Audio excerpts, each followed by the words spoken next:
Hello friends, आज हम discuss करेंगे section 128 A of the CGST act.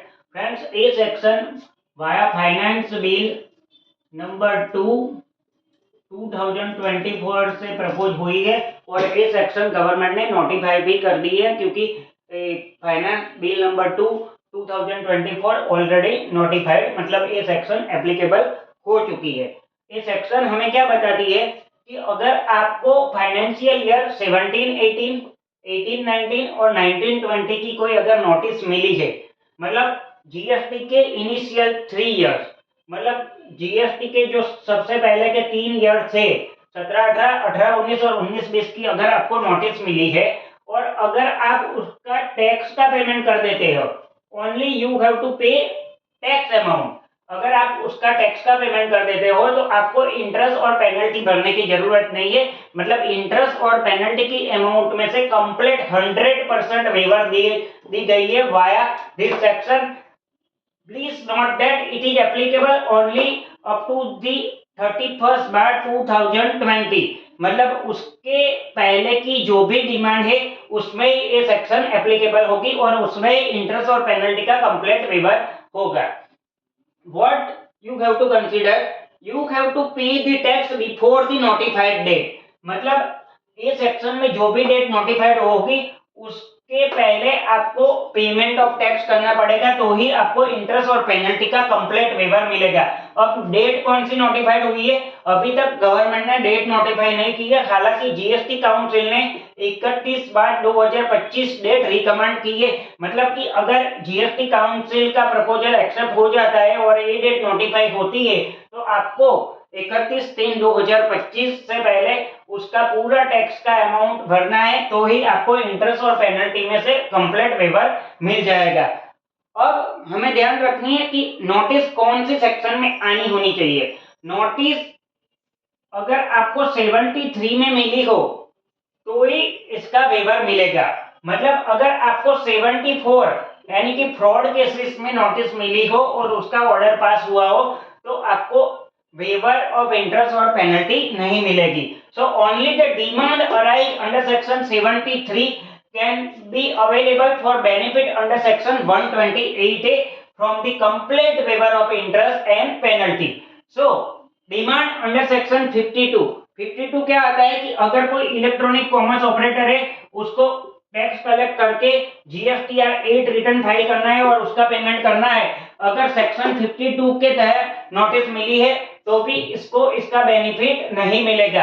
अगर सेक्शन 62 में नोटिस मिला है, सेक्शन 62 क्या बताता है कि अगर आपने अपना जीएसटी रिटर्न फाइल नहीं किया, मान लो कि आपने जीएसटीआर 3B फाइल नहीं किया और आपको सेक्शन 46 में नोटिस मिली है और अगर आपने 46 का टाइम भी चला गया उसके बाद भी रिटर्न फाइल नहीं किया तो आपका असेसमेंट अंडर सेक्शन 62 में होगा as per the based judgement assessment as per the information available to the proper officer. अगर आपको डिमांड 62 के सेक्शन में मिली है तो भी आपको इसका बेनिफिट नहीं मिलेगा। Next thing is section 63। Section 63 क्या बोलती है कि अगर आप अनरजिस्टर्ड पर्सन है और आपका असेसमेंट हुआ है एज पर सेक्शन 63 तो भी आपको इस सेक्शन का बेनिफिट नहीं मिलेगा। Next thing is section 64। Section 64 बात करता है समरी असेसमेंट की, मतलब समरी असेसमेंट के ऑर्डर के केसेस में भी आपको इस सेक्शन का बेनिफिट नहीं मिलेगा। Next thing already discuss section 74, मतलब अगर आपको फ्रॉड केसेस में कोई भी नोटिस आया है या फिर ऑर्डर पास हुआ है तो आपको उसी सेक्शन में सेक्शन 128A का बेनिफिट नहीं मिलेगा। नेक्स्ट इज सेक्शन 75 में भी अगर कोई ऑर्डर पास हुआ है तो उसका भी यहाँ पे बेनिफिट नहीं मिलेगा।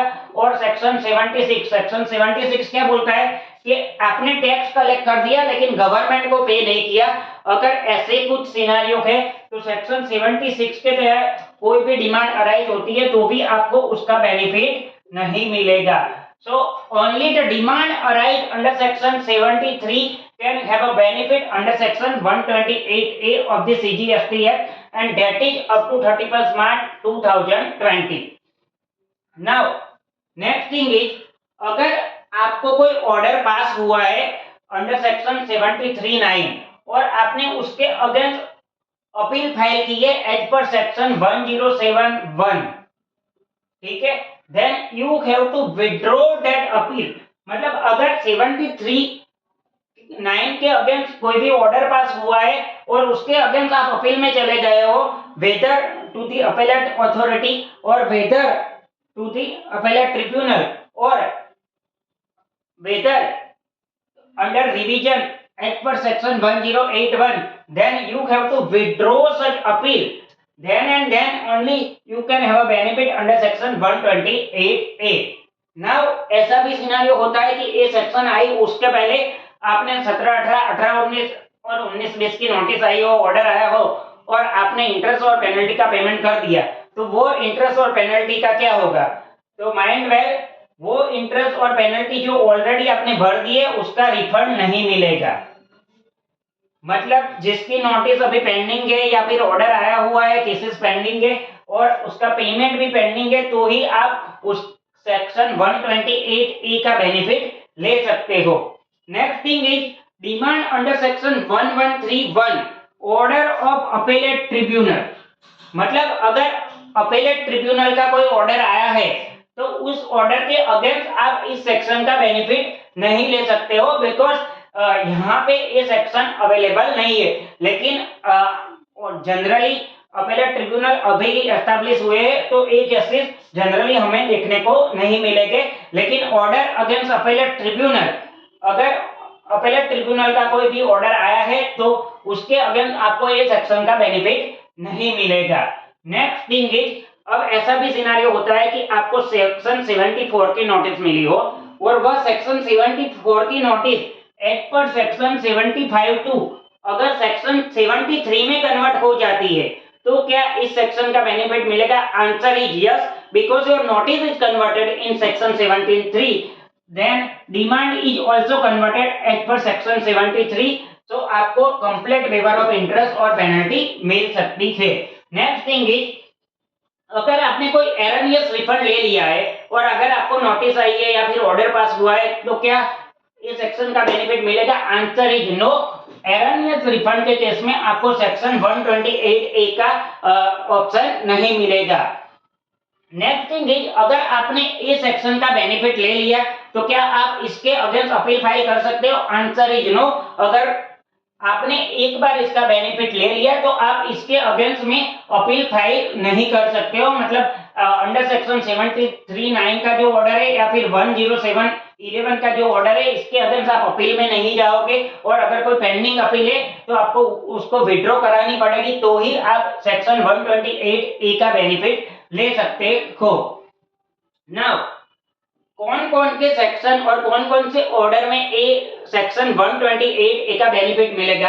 अगर कोई भी नोटिस इश्यू हुई है 73(1) क्या बात करते हैं? Tax not paid, tax short paid, erroneous refund और आईटीसी रॉन्गली अवेल और यूटिलाइज। तो एरनियस रिफंड के केस में तो आपको मिलना नहीं है। बाकी के केस में अगर आपको 73(1) की डिमांड है या फिर नोटिस आई हुई है तो आपको इसका बेनिफिट मिलेगा। 73(3) यह बात करता है कि मान लो आपको 18-19 की नोटिस मिली है और सेम केस ऑफ ग्राउंड पे अगर ऑफिसर आपको 19-20 का स्टेटमेंट इश्यू करता है तो वह 73(3) का स्टेटमेंट 73(1) की नोटिस मानी जाएगी और यह दोनों के साल में एप्लीकेबल हो जाएगा।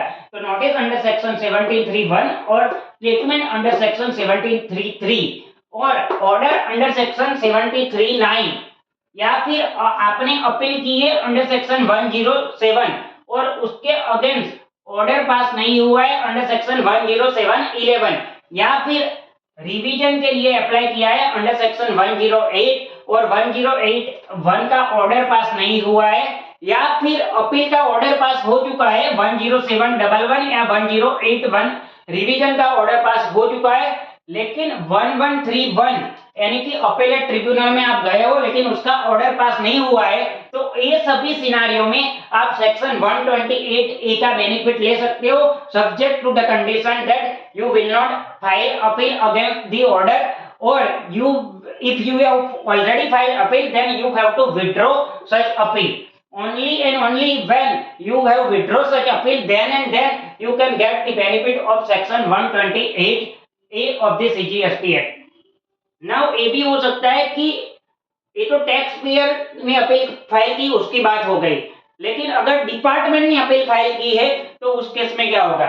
मान लो कि डिपार्टमेंट ने सेक्शन 1073 के तहत अपील का फाइल की टू द अपीलेट अथॉरिटी, या फिर सेक्शन 112 सब सेक्शन 3 में अपील फाइल की टू द ट्रिब्यूनल, या फिर section 1171 to the high court और section 118 sub section 1 to the supreme court अगर अपील फाइल की है, तो अगर टैक्स पेयर जो भी पर्सन है वो जो भी एडिशनल टैक्स डिटरमाइन होता है via this order of the appellate authority, अगर वो विद इन 3 मंथ के अंदर टैक्स का पेमेंट कर देता है तो उसकी proceeding deemed to be conclusion माना जाएगा.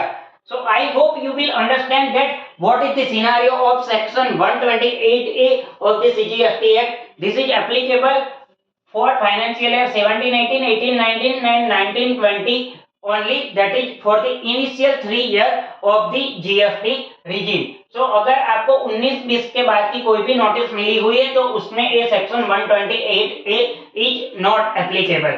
So 19-20 का ऑर्डर पास करने की लास्ट डेट है 30/9/2024. So many of the person are getting the notice under section 73 for financial year 19-20, or many of the persons are getting the order from the proper officer for financial year 19-20 before 30 सितंबर 2024. अगर आपको वो order acceptable है या फिर notice acceptable है तो आप इस सेक्शन का बेनिफिट लेके इंटरेस्ट और पेनल्टी में से वेवर कर सकते हो. So I hope you will understand this section 128A of the CGST Act.